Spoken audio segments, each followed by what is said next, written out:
Buenas tardes. Hoy estamos a 23 de marzo, es miércoles 23 de marzo de 2022 y hoy tenemos interés en presentarles a ustedes a una persona que nos va a aclarar un poco la situación en la que se encuentran pues, un país reconocido con todos los derechos por la ONU, pero que sin embargo no ha llegado a ser un país hecho, no ha llegado a ser un país real debido a que ha sido invadido en su tiempo, estamos hablando del año 75-76, ha sido ocupado por una potencia cercana, que en este caso es Marruecos. Hoy tenemos el placer de hablar sobre el tema de la situación del Sáhara Occidental con Yanidetu El Mokhtar, que es periodista, profesora y activista saharaui, miembro de la Unión Nacional de Mujeres Saharauis y actualmente es delegada del Frente Polisario en la Comunidad de Madrid. Buenas tardes, Yanidetu. Hola, muy buenas tardes. Bueno, lo que queríamos comentarte es que el Sáhara Occidental pues fue una zona, una provincia, porque pertenecía a España, pero no en grado de colonia, sino en grado de provincia, por lo menos a partir de un determinado momento. De hecho, vosotros teníais un DNI similar al que nosotros tenemos ahora, un documento nacional de identidad. Sin embargo, en los años 60 y 70 tienen lugar pues, la independencia o la descolonización de gran parte de las zonas colonizadas en el mundo, entre ellos buena parte de África, y una de las cuestiones que suceden en este caso pues, es que justo antes de que esa situación se diera en el Sáhara Occidental, pues ocurre que el país es invadido en el año 75, cuando esa situación cuando se va a producir la descolonización, el país es invadido por Marruecos y entonces España cede en virtud de una situación en la que se encontraba el país, se encontraba con Franco en el lecho de muerte, con la llegada del rey que se hace cargo del país y además con el hecho firme de que Marruecos había invadido a través de la Marcha Verde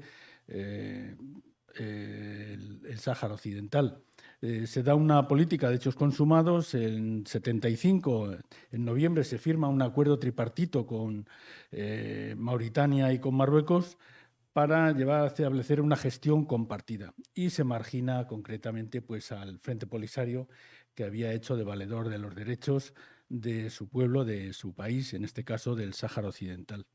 Y llegamos a estas alturas donde no mucho ha cambiado a lo largo de estos casi 50 años y nos hemos encontrado de facto, de golpe, con una situación extraña en la que Estados Unidos ha puesto de acuerdo a Marruecos inicialmente, a España y a Argelia. En teoría, me vas a corregir en todo esto porque lo que estoy haciendo es sacando información de los periódicos, a través de varias visitas que han hecho altos funcionarios, incluido también la subsecretaria de Estados Unidos, para de facto aceptar que Marruecos podría ser una buena solución para la situación del Sáhara Occidental, facilitando una cierta autonomía a la población saharaui, que ahora se aproxima a unas cifras muy importantes. Estamos hablando de unos 630.000 habitantes. Bueno, yo he hecho una pequeñísima introducción pensando básicamente que la situación es una situación de ocupación como la que tenemos en Ucrania o la que puede haber en Palestina, es así de sencillo. Y soluciones que la de Palestina no se ha resuelto después de no sé cuántos años y esta tampoco se ha resuelto después de también casi 50 años. Bueno, la primera pregunta es, corrígeme en todo lo que he dicho, que seguro que he metido la pata en varias cosas. Me gustaría saber tu opinión respecto a la decisión que ha tomado el gobierno español de la mano del presidente, del presidente del gobierno y darnos la versión, en este caso, del Frente Polisario sobre la situación en la que se encuentra ahora mismo la ciudadanía del Sáhara Occidental. Bueno, en primer lugar, muchísimas gracias por darnos la oportunidad de hablar del Sáhara una vez más, aunque en esta ocasión, pues por desgracia, estamos hablando de una nueva traición de la potencia administradora del territorio del Sáhara, porque como bien usted dijo, el Sáhara no solo fue una colonia, sino también llegó a convertirse en la provincia número 53 del Estado español. Y lo que ocurre es que el pueblo saharaui, como bien se comentó, como todos los pueblos de África, en virtud de la resolución 1514 de la Asamblea General de las Naciones Unidas del 14 de diciembre de 1960, lo que pide el pueblo saharaui es la descolonización del territorio, porque es un pueblo que vive bajo una ocupación colonial. Y España lo convierte en provincia 53 para prolongar su presencia en el territorio. Pero Marruecos, que sabe que el territorio es rico en recursos naturales, aprovechando la agonía de Franco, lo que hace es presionar al gobierno español, amenazando con una marcha verde,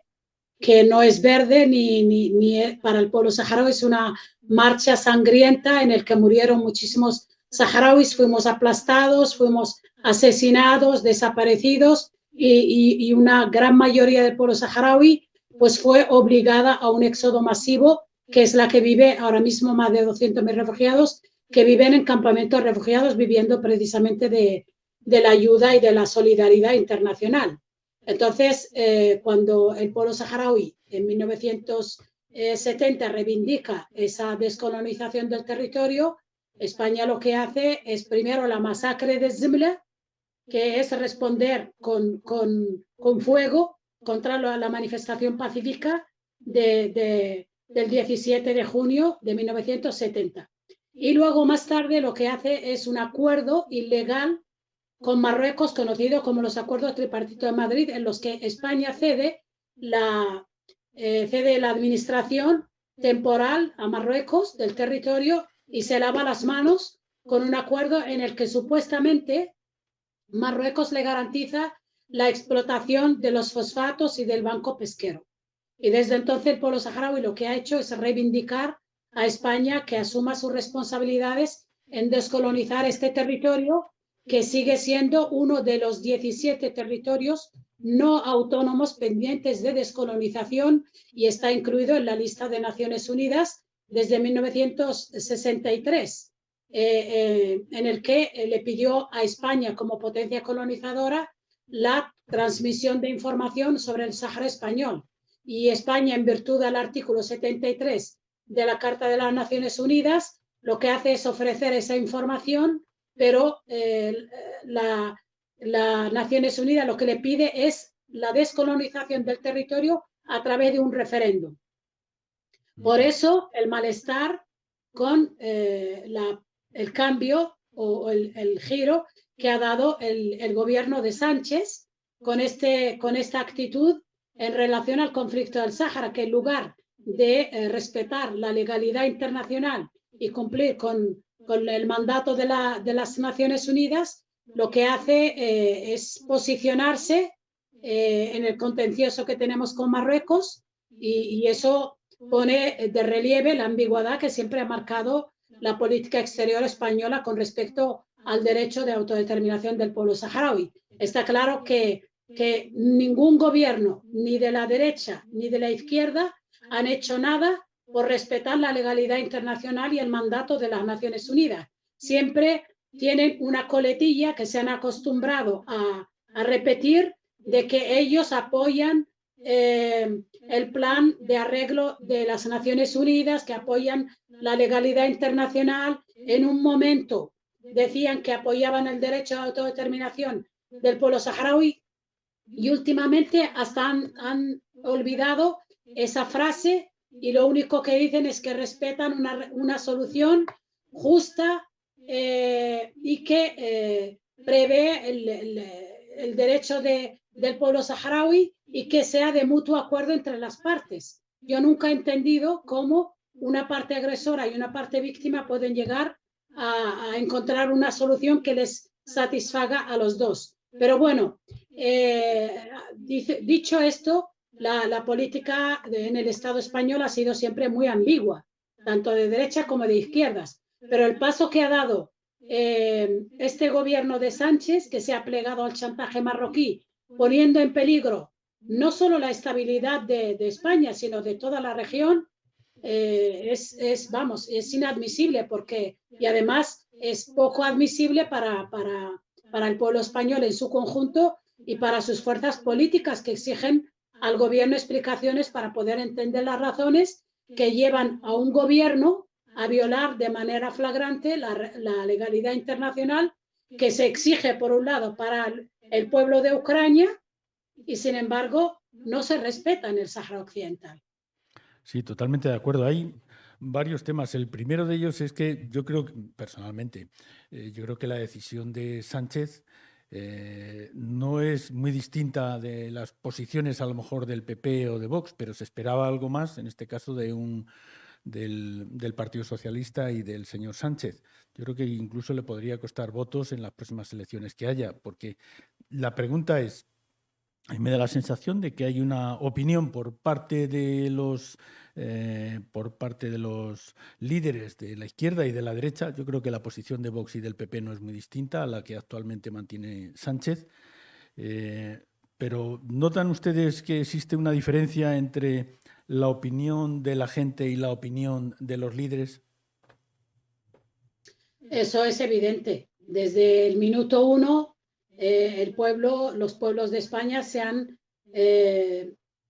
apostado por el derecho de autodeterminación del pueblo saharaui, de respetar la voluntad del pueblo saharaui. De ahí ese movimiento de solidaridad tan amplio en el Estado español de norte a sur y de este a oeste, independientemente de las siglas políticas, de las ideologías, toda la solidaridad es transversal y además siempre ha habido una unanimidad con respecto a la causa palestina y a la causa saharaui, porque son dos cuestiones muy similares, son dos ocupaciones, son dos pueblos que tienen derecho a la libertad, a la autodeterminación, a la independencia, son dos pueblos ocupados por fuerzas extranjeras, salvando la diferencia de que Palestina, el pueblo palestino y el pueblo israelí tienen que compartir el mismo territorio, mientras que el Sáhara y Marruecos no tienen por qué compartir el mismo territorio porque son dos territorios separados y distintos. Y en eso se basó el dictamen del Tribunal de La Haya en 1975, cuando dice que no hay vínculos de soberanía de Marruecos sobre el Sáhara. Y en eso también se basan las resoluciones de las Naciones Unidas, que reconocen que la cuestión del Sáhara Occidental es una cuestión de descolonización. Un territorio no autónomo pendiente de descolonización no dice que es parte de Marruecos y que tiene que votar para obtener una autonomía. La autonomía que nos dice ahora Sánchez, por la que apuesta Sánchez ahora, es simplemente una de las propuestas que está en el plan de arreglo de Naciones Unidas junto a la propuesta de la independencia. El viraje que ha dado Sánchez, por eso quiero rectificarle que sí que se diferencia de la posición del PP y de Vox, porque si PP y Vox y otros partidos apuestan por una solución y un referéndum en el que el pueblo saharaui pueda votar lo que quiera, quiere decir que están apostando por o bien una autonomía o bien la independencia, que son las dos propuestas que están en el plan de arreglo de las Naciones Unidas en un hipotético referéndum. Pero lo que ha hecho Sánchez con este acuerdo de nocturnidad, en este acuerdo secreto que cede además al chantaje y a la presión que ejerce Marruecos contra el gobierno de Sánchez, es simplemente apostar por una de las opciones. Por eso el rechazo unánime del pueblo español, del pueblo saharaui, del Frente Polisario, de las autoridades saharauis, de la República Árabe Saharaui Democrática, también de los de los países amigos, entre ellos Argelia, de los países que reconocen a la República del Saharaui Democrática, de todos los países, gobiernos y fuerzas políticas que apoyan la legalidad internacional, porque no se puede optar por una opción. Tenemos un plan de arreglo bajo los auspicios de las Naciones Unidas que dice que el pueblo saharaui es un pueblo que está viviendo bajo dominación colonial y que tiene que expresarse a través de las urnas para elegir o bien una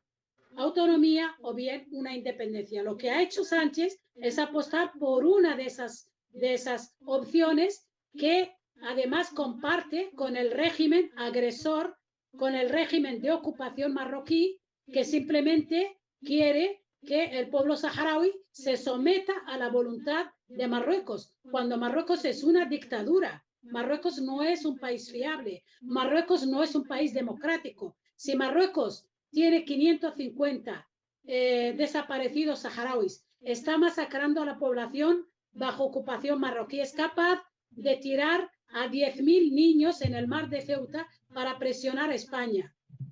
¿Qué garantías tenemos los saharauis en esa autonomía que nos ofrece Sánchez? Por favor, que vaya Sánchez y opte por esa autonomía, que vaya él a vivir a Marruecos en una autonomía, pero que no nos mande al pueblo saharaui a vivir bajo una dictadura. Quería preguntarle también por las posibles soluciones que se podrían dar. La primera, la ocupación de Marruecos ha llevado a que se descubrieran, bueno, ya estaban descubiertos los fosfatos de Bucra en este caso y de algunas zonas cercanas. También han llegado a un acuerdo con los israelíes para que se hagan prospecciones de petróleo, que parece ser que también podría haber. Es decir, es rico en minerales y se está produciendo un expolio, a pesar de que la ONU, en una de sus resoluciones, solicitaba que no se hiciera expolio sobre los productos naturales que tiene. Y también quería comentarle que existe una queja continua por parte del Frente Polisario de que las personas que viven en la parte oeste del Sáhara Occidental pues están siendo tratadas por Marruecos como personal de segunda clase, cuando no de tercera. Es decir, que no tienen los mismos derechos o no se les aplican los mismos derechos que a los marroquíes que han invadido la zona. ¿Cómo cree usted que va a actuar la ONU en este caso, incluso las potencias europeas, porque mantienen cada vez un flujo mayor de comercio con Marruecos? Y por último, y esta sería otra pregunta, ¿cómo va a reaccionar también Argelia ante la escalada, digo porque nos queda muy poco tiempo, ante la escalada de Marruecos respecto al armamento que está adquiriendo tanto a Estados Unidos como también a Israel? Las dos preguntas. Le responderé a la última porque creo que Argelia ya ha reaccionado llamando a consultas de forma inmediata a su embajador, por la misma razón que Marruecos creó una crisis ficticia, diciendo que no había sido avisado de que el líder del Frente Polisario iba a ser tratado en un hospital, que además nos parece una excusa totalmente burda, pero la excusa que plantea Argelia sí que tiene sentido, porque cambiar un posicionamiento de una política exterior que además tiene el consenso de toda la comunidad internacional, sí que es un motivo para retirar el embajador de Argelia en España. Eso sí que es un motivo y no las burdas excusas que utilizó Marruecos para crear una crisis que no tenía por qué ocurrir. Y con respecto al tema de los recursos naturales, efectivamente, el Sahara ha sido ocupado, ha sido invadido por la fuerza por parte de Marruecos por los recursos naturales. Y por eso se margina a la población civil saharaui en los territorios ocupados. Por eso hay un silencio mediático increíble. Por eso también Marruecos ha desencadenado una represión brutal en los territorios donde están cerrados a cal y canto a los observadores internacionales, a la prensa, y donde se sufren violaciones, encarcelamientos, tortura, persecuciones. Muestra de ello es lo que está pasando con la familia del activista saharaui por los derechos humanos Sultana Jaya, que lleva 586 días retenida en su domicilio sin poder salir. Fue agredida, violada, incluso sexualmente por parte de paramilitares marroquíes que quieren sembrar el terror en el territorio ocupado del Sáhara Occidental, que está echando a la población saharaui en pateras para que abandonen el territorio bajo la represión, porque Marruecos quiere el Sáhara, quiere los recursos naturales, saltándose primero y burlando las sentencias del Tribunal de Justicia de la Unión Europea, que obliga además y prohíbe a la Unión Europea hacer acuerdos que contemplen y que contengan los productos del Sáhara Occidental, incluidos los fosfatos, la pesca, productos agrícolas, etcétera. Y que, por cierto, España es uno de los países, de los pocos países, junto con Francia, que han recurrido la última sentencia del Tribunal de la Justicia de la Unión Europea del 2021, de noviembre del 2021, en el que se deja claro que los acuerdos que incluyan al Sáhara Occidental y sus productos son ilegales y la Unión Europea debe interrumpir ese acuerdo con Marruecos, que incluye al territorio del Sáhara Occidental. Yo creo que tanto España como Marruecos comparten esa violación de la justicia de la Unión Europea y se están saltando a la torera las resoluciones de las Naciones Unidas y están burlando la legalidad internacional. Entonces, creo que tanto las Naciones Unidas como la Unión Europea han dejado claro que no se puede salirse de los auspicios de las Naciones Unidas. Eso lo ha dicho el portavoz del secretario general de las Naciones Unidas, el señor Dujarric, hace 3 días, que el problema del Sáhara Occidental sigue siendo un problema de derecho internacional y que no puede tener una solución fuera de las resoluciones de las Naciones Unidas. Creo que la Comisión Europea también se ha pronunciado en esta misma línea, de que aplaude la reanudación de las relaciones diplomáticas entre España y Marruecos, pero que el tema del Sáhara se debe resolver dentro del marco de las Naciones Unidas. Y eso también lo ha dicho el presidente del Congreso de los Estados Unidos cuando aprobó la partida de ayuda a Marruecos, la ayuda económica, en la que ha separado también la parte que corresponde al Sáhara Occidental, 2 ayudas separadas, porque entiende que el Sáhara Occidental es una cuestión de descolonización y que está también en manos de las Naciones Unidas. Por lo tanto, creo que la respuesta, incluso de todas las fuerzas políticas españolas, en estos días hemos visto que han dejado claro que el problema del Sáhara Occidental es un problema de descolonización y, por lo tanto, no debe salirse del marco de las Naciones Unidas. De acuerdo, pues sabemos que tiene una agenda un poco apretada y creo que le están esperando para intervenir en una televisión nacional. Agradecemos mucho que haya estado con nosotros y confiamos que la próxima vez que hablemos con usted tengamos todos mejores noticias respecto al Sáhara Occidental. Prometo volver a estar en Getafe Central Televisión, así que muchísimas gracias y muy amables. Encantado.